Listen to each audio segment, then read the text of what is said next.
So today we are reading from Srimad Bhagavad Gita as it is, chapter number 13, entitled Nature, the Enjoyer and Consciousness. And this is our last day on this 13th chapter, 8th to 12th verse. I've got the last 4 paragraphs for today's class, and then tomorrow you'll be on to the next verse. So we'll do the same as what Mukunda did last night. We'll just read one line and you can repeat it, and we won't recite the whole thing because it's so long. Amānitvam, adambhitvam, ahiṁsā, kṣāntir, ārjavam,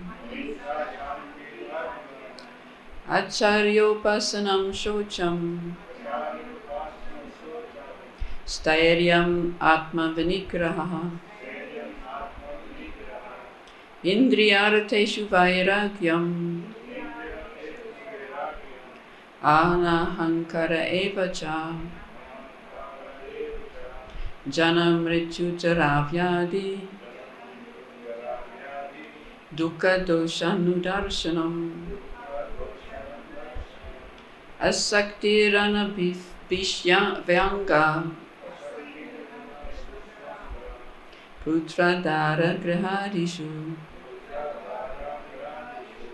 nityaṁ sama-cittatvam,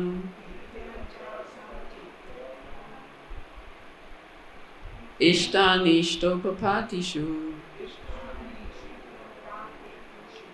mayi cānanya-yogena, bhaktir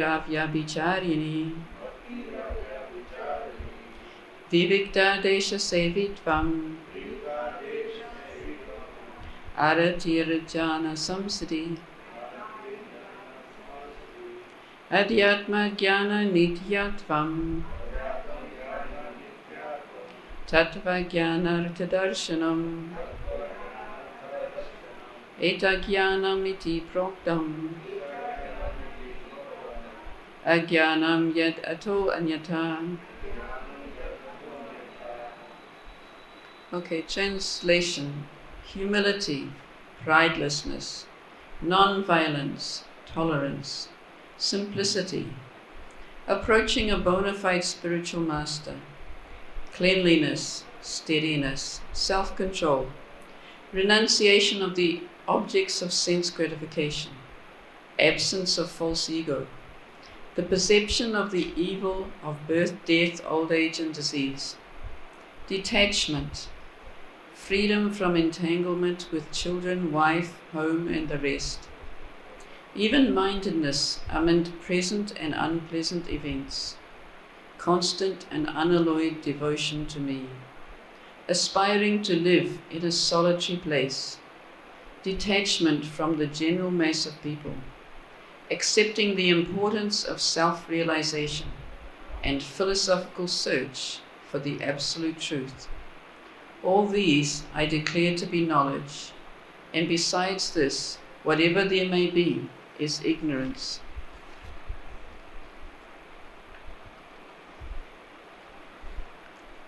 So the 1, 2, 3, 4, last 5 paragraphs, starting with happiness and distress, on page 571. Happiness and distress are concomitant factors of material life. One should learn to tolerate, as advised in Bhagavad Gita.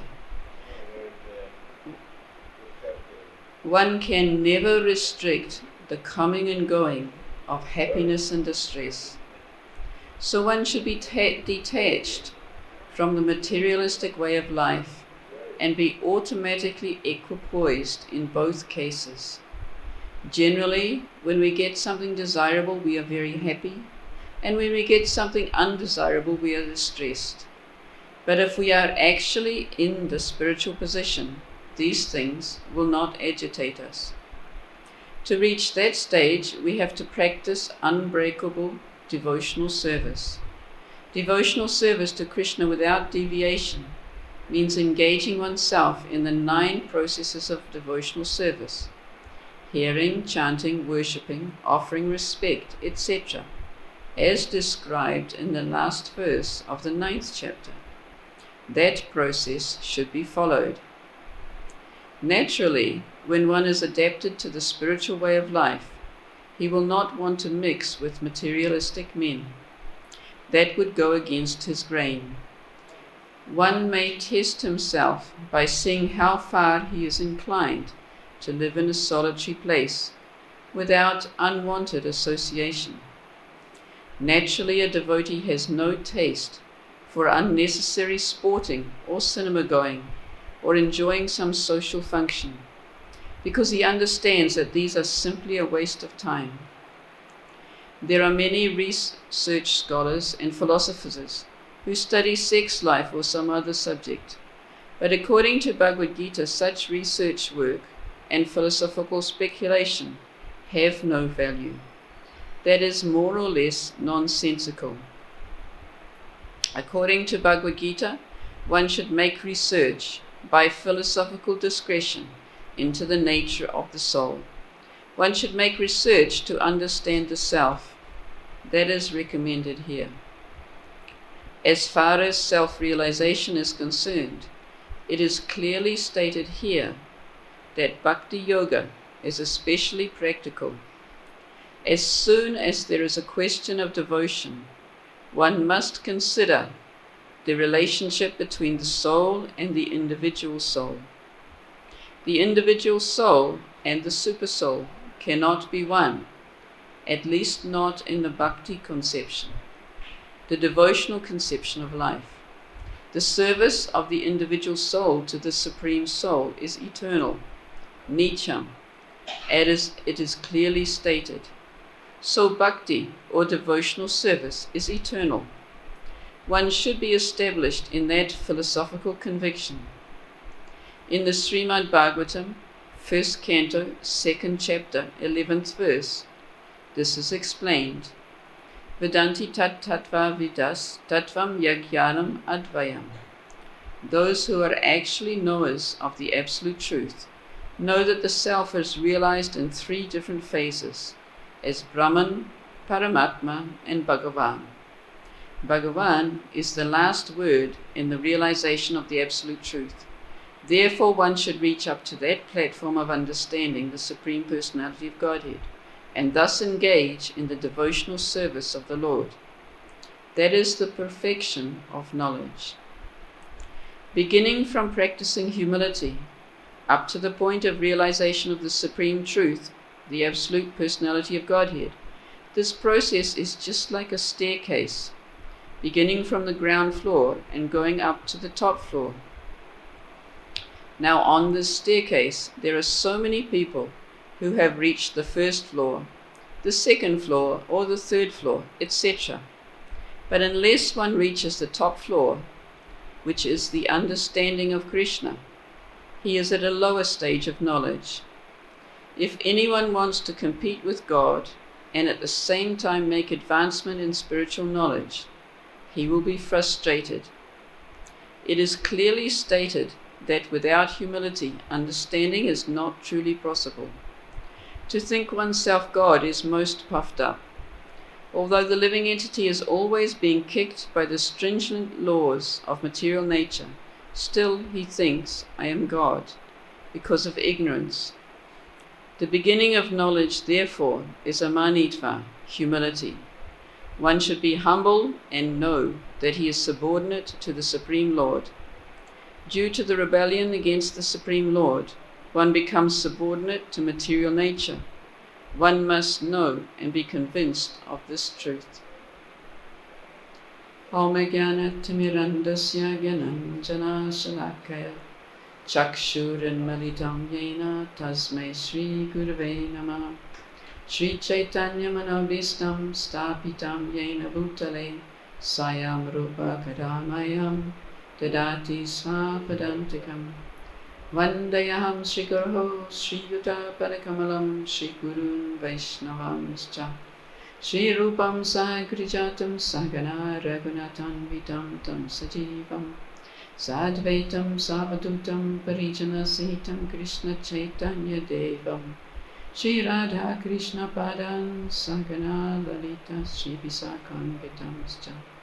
He Krishna Karuna Sindhu Dinabandhu Jagatpate Gopesha Gopika Kanta Radha Kanta Namustate Tapta Kanchana Gaurangi Radhe Vrindavaneshwari Vishabhanu Sute Devi Pranamami Hari Priye Vancha Kalpatarubhyascha Kripa Sindhubhya Evacha Patitanam Pavanebhyo Vaishnavebhyo Namo Namaha Nama Om Vishnu Padaya Krishna Prestaya Bhutale Srimati Bhaktivedanta Swamini Namane Namaste Saraswati Devi Gauravani Pracharine Nirvishesha Shanyavari Paschatya Rishatarane Jai Shri Krishna Chaitanya Prabhu Nityananda Shri Advaita Gadadhara Sivasari Gaura Bhakta Vrinda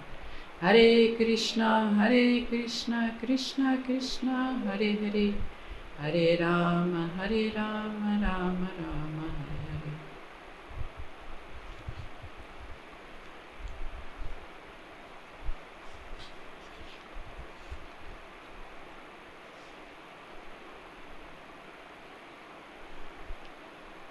So what we're covering today is even-mindedness amid pleasant and unpleasant events, constant and unalloyed devotion to me, aspiring to live in a solitary place, detachment from the general mass of people, accepting the importance of self-realization, and philosophical search for the absolute truth. All these I declare to be knowledge, and besides this, whatever there may be, is ignorance. So just going back on the first paragraph, which is an introductory paragraph.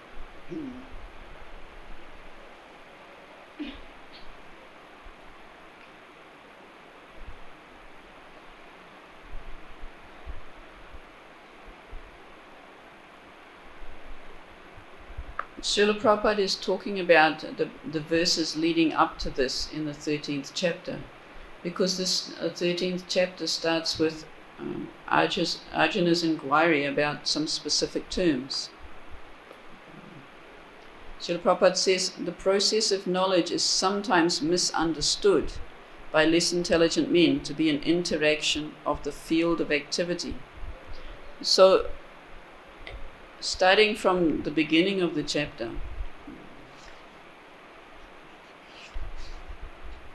so Arjuna asked, I wish to know about Prakriti, nature, Purusha, the enjoyer, the field and the knower of the field, and knowledge and the object of knowledge. So Krishna immediately replies that this body, O son of Kunti, is called the field, and one who knows this body is called the knower of the field. So what Prabhupada is saying in the beginning of this purport, that this process of knowledge is sometimes misunderstood to be simply about the field and the knower of the field. Like Prabhupada gives the example later on about so many people researching into sex life and various material things. And all the universities are basically researching into material things. They give you some material benefit. But Krishna is saying that this is not knowledge. And the other thing that he's saying, let's go a little further. So Krishna in text 3 talks a little bit about this knowledge. He says, Kshetra gyam chapi mam vidi sarva kshetrushu bharata kshetra kshetra gaya jnanam yet tad jnanam matam mata. O scion of Bharata, you should understand that I am also the knower in all bodies, and to understand this body and its knower is called knowledge. This is my opinion. So then Krishna goes on to explain that there's two knowers, that there's the soul and the super soul. So Krishna, as Prabhupada said in the purport, Krishna in this text number 3 is introducing the idea of knowledge. To understand the body and its knower is called knowledge.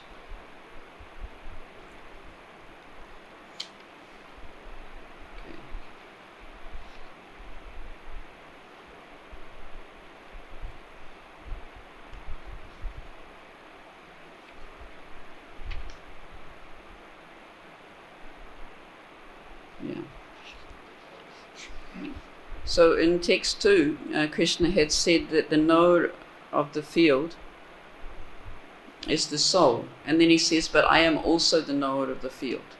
So this is explaining that we know our own body to a certain extent. We don't know everything about our own body even. We don't know exactly how our process of digestion works or anything like that. And most of this material science is investigating such material things about how the body works. But Krishna is saying that actually knowledge is to understand the interaction between the knower and the body, the knower and the field, and the super soul, because Krishna is saying that I am also the knower in all bodies.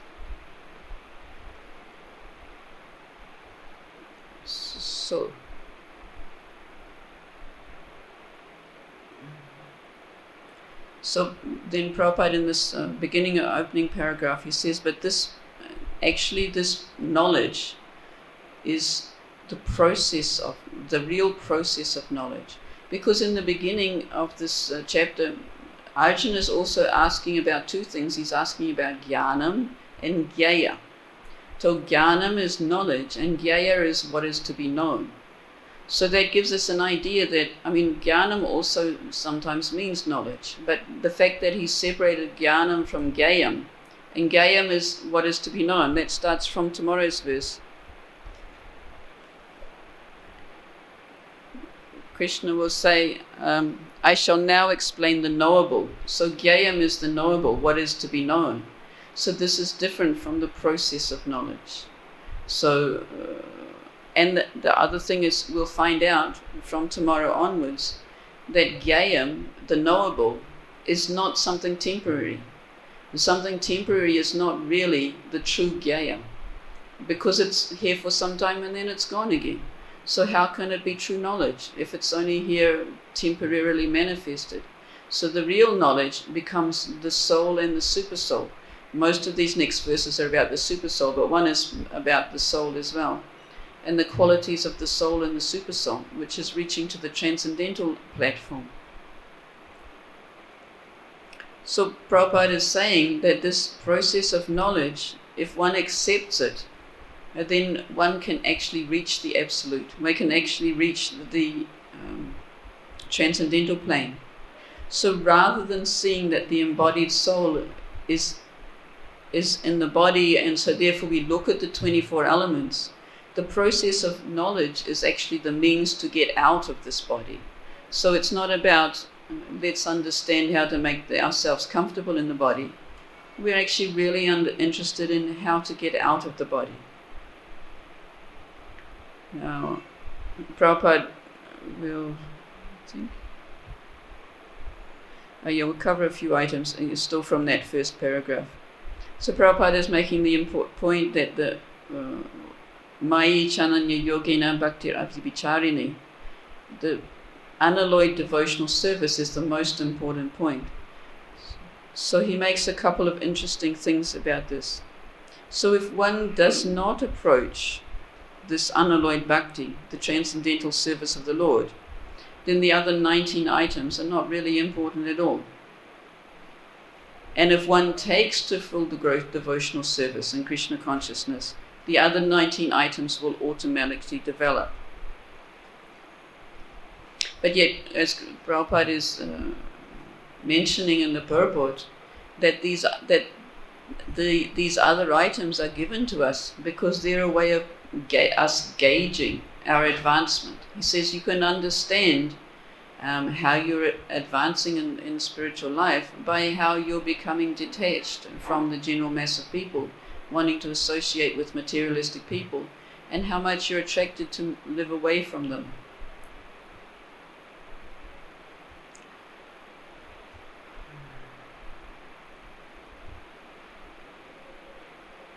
And Prabhupada also uses the word nonsense, which has been commented on a few days ago. The Supreme Personality of Godhead, Krishna, clearly states here that this process of knowledge is the actual path. Anything speculated beyond this is nonsense.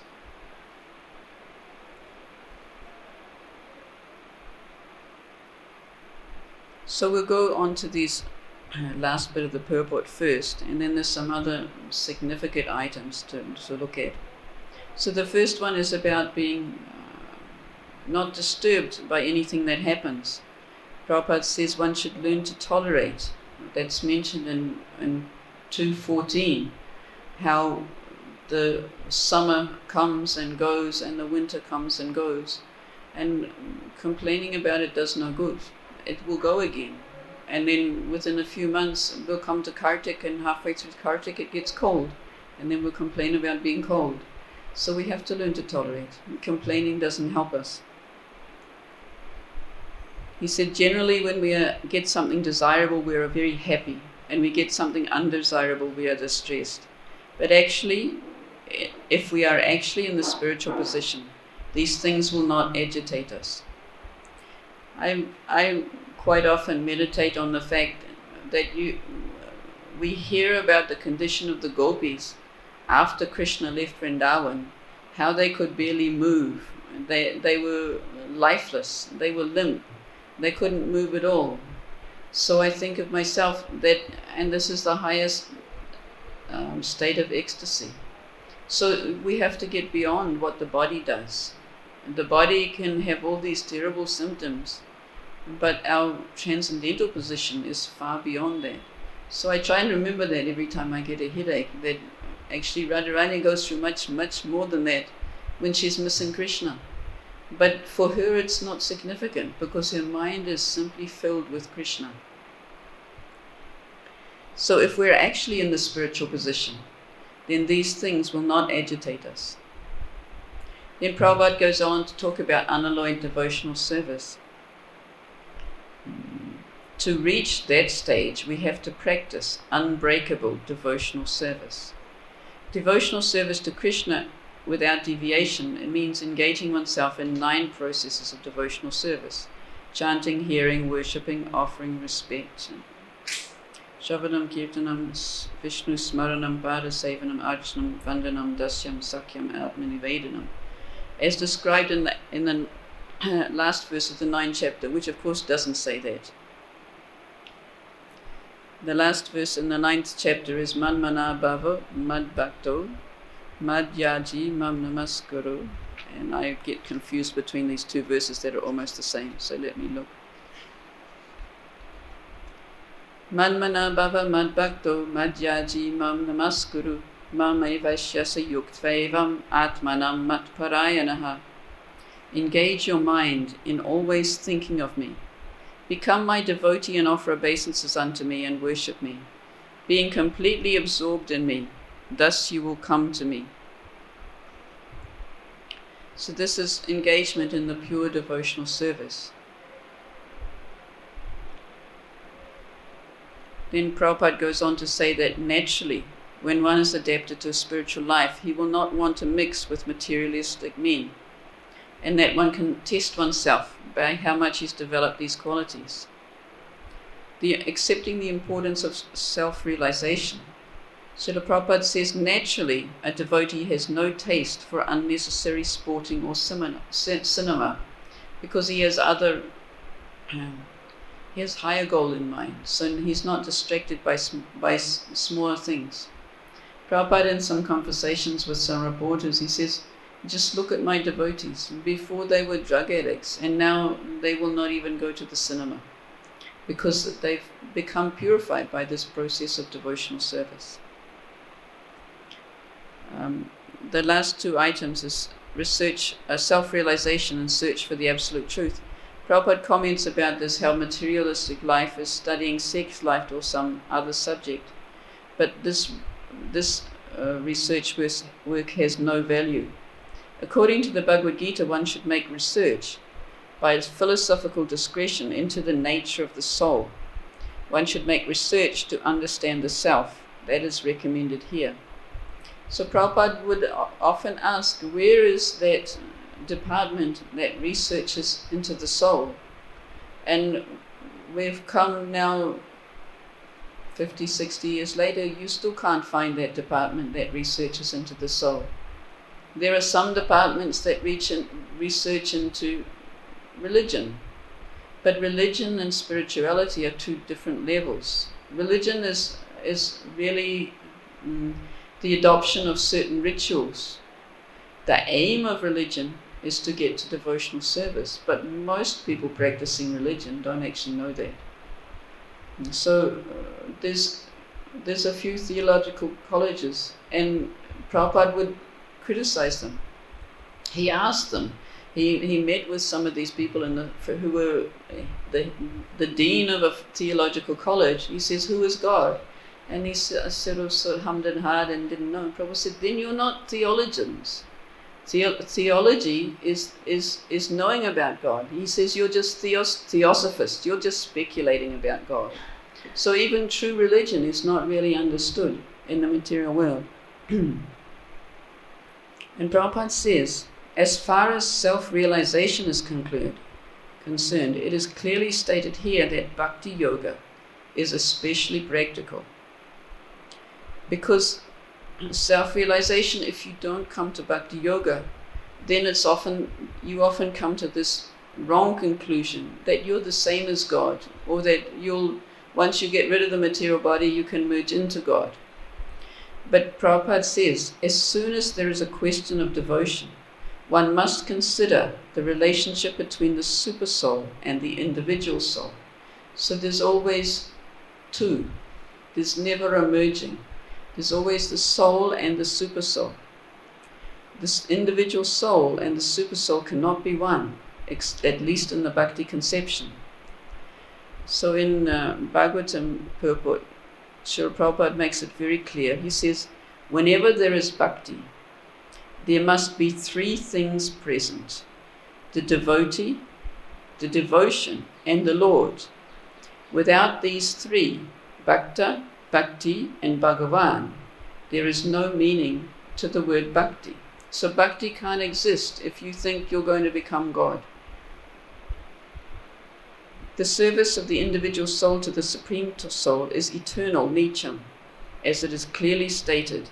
So bhakti is also eternal. And Prabhupada talks about the different levels of realization. At the moment I'm studying Laghu Bhagavatamrita, and in there a verse is quoted which is actually Krishna speaking about Narad Muni. And he sees Narad Muni coming from a distance. He says, "Oh, I see a bright light. Oh, I see it's Narad Muni." And then Narad Muni comes close. "Oh, Hare Krishna Narad." So it's the same example we hear so often that Prabhupada gave, that the Brahma Jyoti, the Brahman realization, is like the white light. It's like seeing from a very far distance, a train coming from a distance, or seeing a mountain from a distance is the other thing that's said. And as you come closer, then you see the outline, you see the shape. And as you come very close, as the train comes very close, you see there are compartments, there are people inside. Or as you get close to the mountain, you find there are trees and animals and even maybe some buildings on the mountain. So it's not that there are three types of God, there are simply three levels of realization.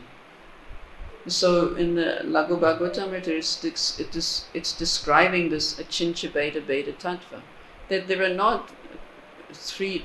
God is not he's not what you call a multiple personality, that you can't work out who he is. It's because we see him through a different vision. So Prabhupada gives the example of the staircase, that if we're going up the staircase, some people may be part way up. They may have got to Brahman realization, but that's at a lower stage. They haven't got to the top yet. And only when you get to Bhagavan realization. And that's why Prabhupada comes back at the end of this purport to stress on amānitvam, humility. Because if one is at a lower stage and thinks that he can become God, then that's a lack of humility. So the cultivation of humility is required to overcome this.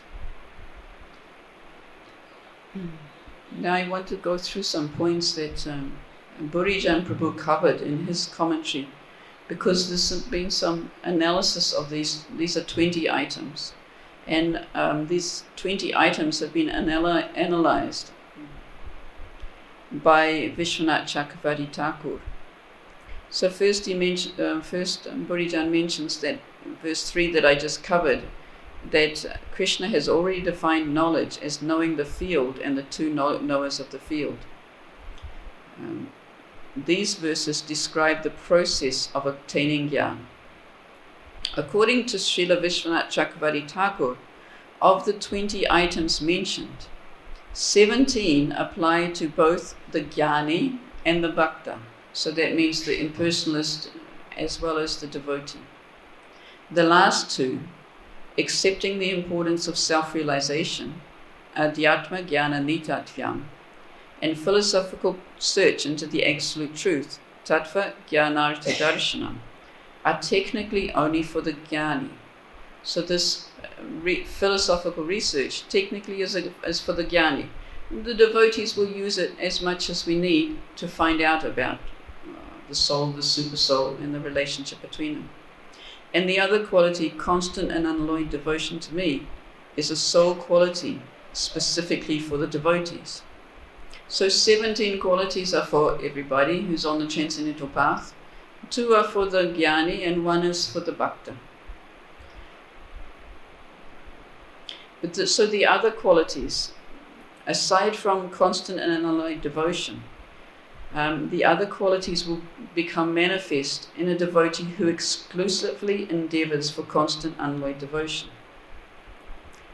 And he goes on to explain that these 20 items include qualities such as cleanliness, which if developed are favorable for spiritual advancement, and elements of the process of advancement, such as approaching a bona fide spiritual master and perceiving the evils of birth, death, disease, and old age.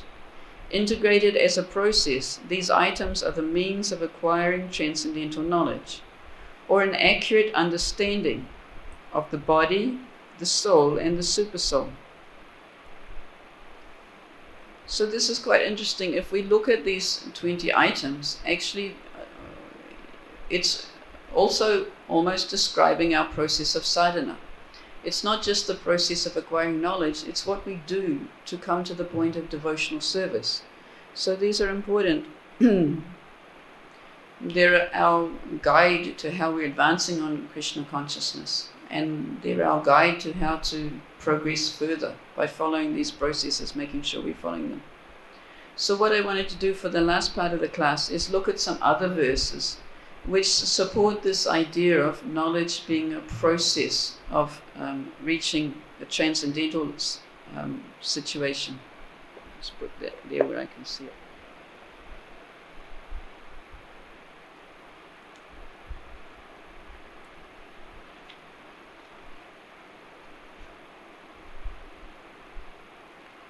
So in chapter number 4, which is a chapter which is called Transcendental Knowledge, so of course it's of interest to us.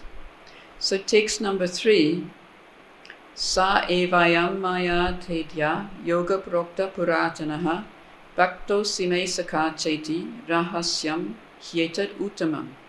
This very ancient science of the relationship with the Supreme is today told by me to you, because you are my devotee as well as my friend, and can therefore understand the transcendental mystery of this science. So this science here again, this knowledge is called the relationship with the Supreme. So the relationship of us with the Supreme. And he gives a qualification, why I'm telling you, because you are my devotee as well as my friend. So devotee, we understand that's one of our 20 items. And being a friend means we're aspiring from a relationship with Krishna.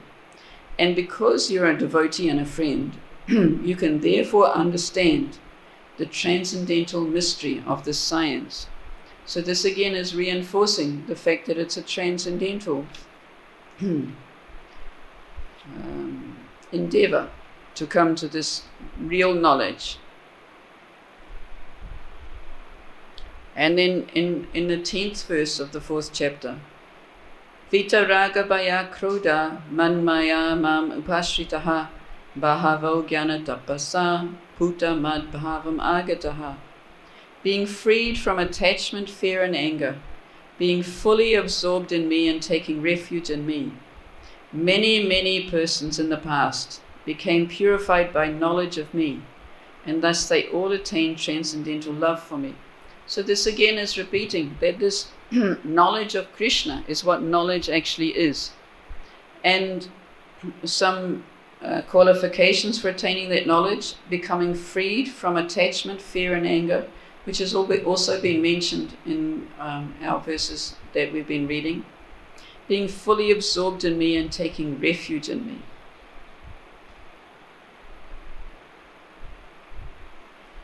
And also in the 4th chapter, another one, there's quite a lot at the end of the 4th chapter, but one particularly tells us the mood, is 439.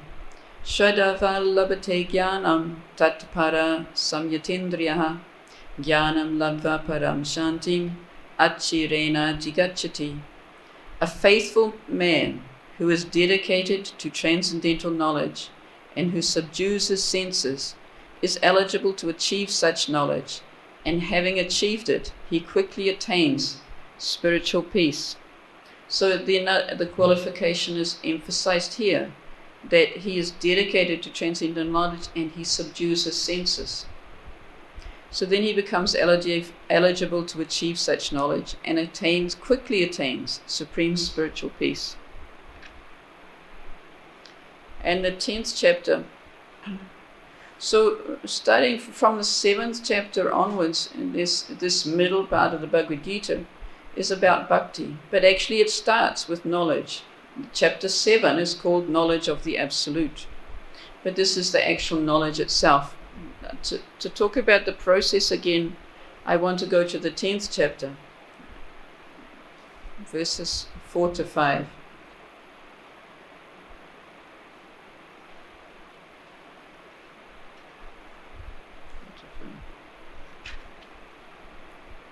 So in verses 4 to 5, again some qualities are being discussed. Intelligence, knowledge, freedom from doubt and delusion, forgiveness, truthfulness, control of the senses, control of the mind, happiness and distress, birth, death, fear, fearlessness, non-violence, equanimity, satisfaction, austerity, charity, fame and infamy. All these various qualities of living beings are created by me again, alone.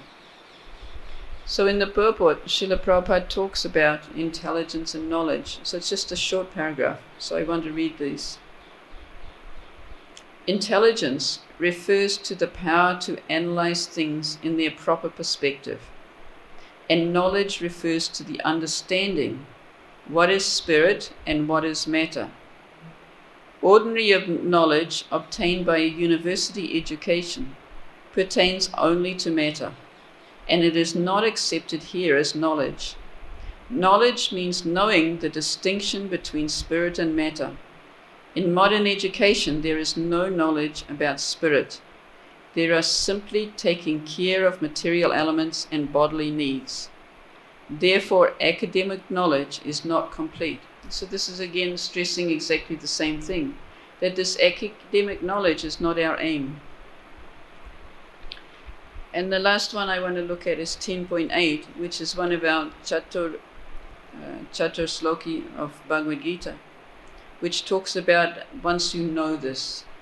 Aham sarvasya prabhavo mata sarvam pravartate iti matva bhajanti mam buddha bhava samanvitaha.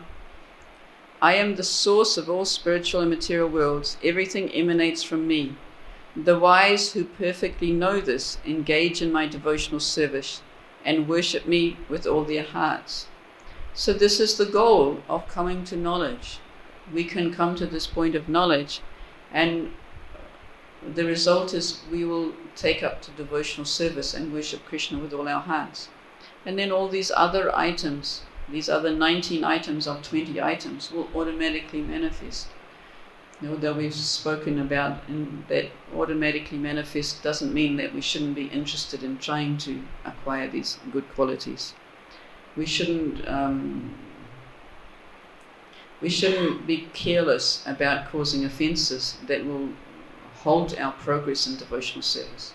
because our sincerity in the process of devotional service can be halted if we commit offences. So we shouldn't just take for granted that, okay, these things will come by their own and we don't have to worry about it.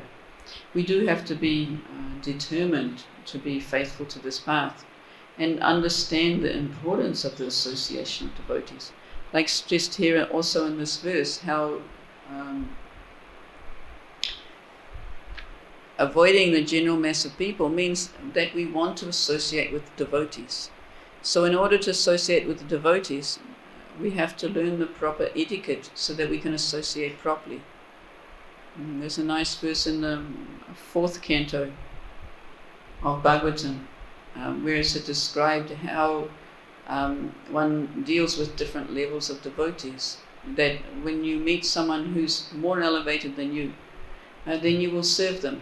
If you meet someone on an equal level than you, then you'll make friends with them. If you meet someone who's lower than you, then you will try and help them. And in the purport to that, Prabhupada mentions that in the materialistic life, if we meet someone that's more advanced than us, we get envious and try and cut them down. If we meet someone who's equal to us, we become competitive and try and show that we're better than them. And if we meet someone who's lower than us, then we try and trample them down so that they don't compete with us. So actual spiritual life is completely opposite to this materialistic way of life. We have to learn to recognize our level first. We have to know where we are. And then we have to recognize others and know if we should be serving them and listening to them, we should be making friends with them, or we should be helping them on the path. So in that way, we can cultivate these practices, and it makes our advancement in devotional service much more rapid.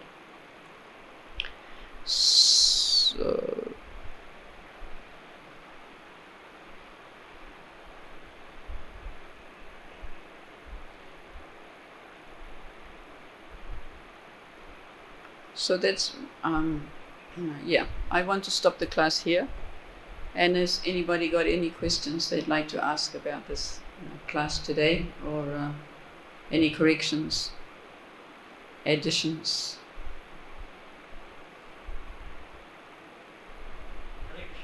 Hare Krishna Prabhu.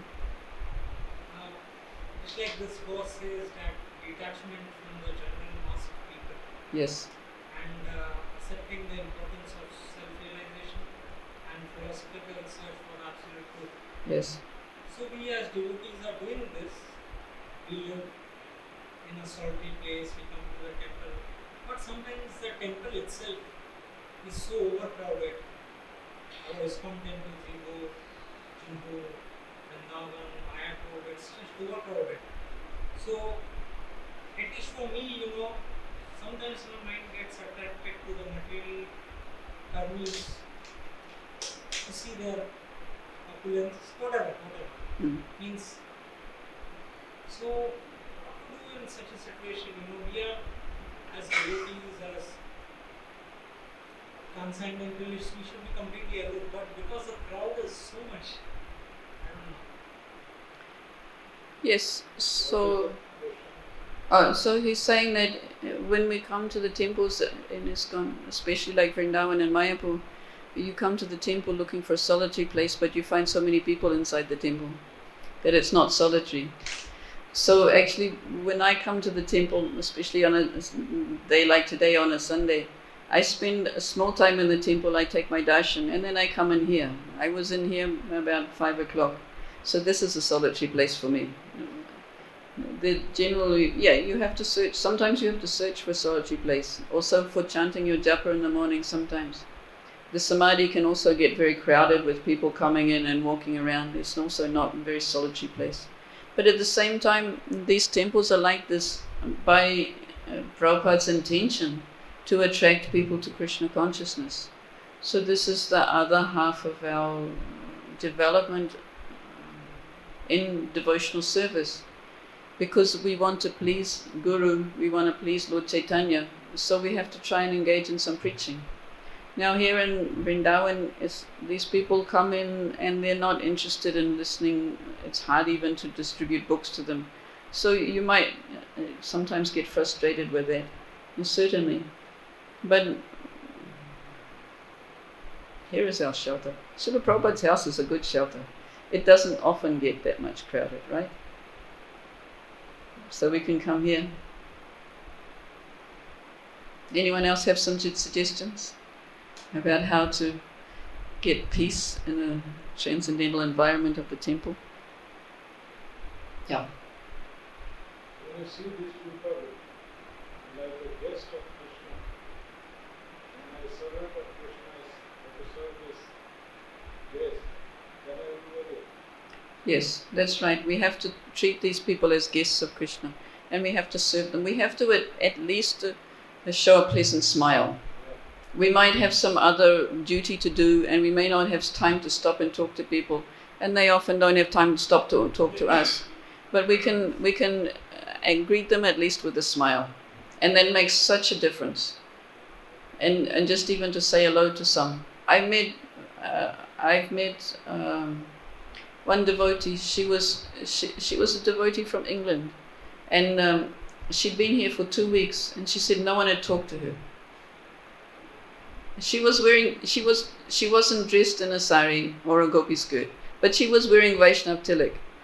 I just said Hare Krishna, and she says, "Oh, no one's spoken. I've been here for 2 weeks. No one's even spoken to me." But this is a feature about Vrindavan, because so many people come and go. We often don't catch up with who's coming to stay and who's really interested in our association. But we have to be open to that. We have to at least smile and say hello. And we'll find out that people are actually sometimes want even just 5 minutes of our time.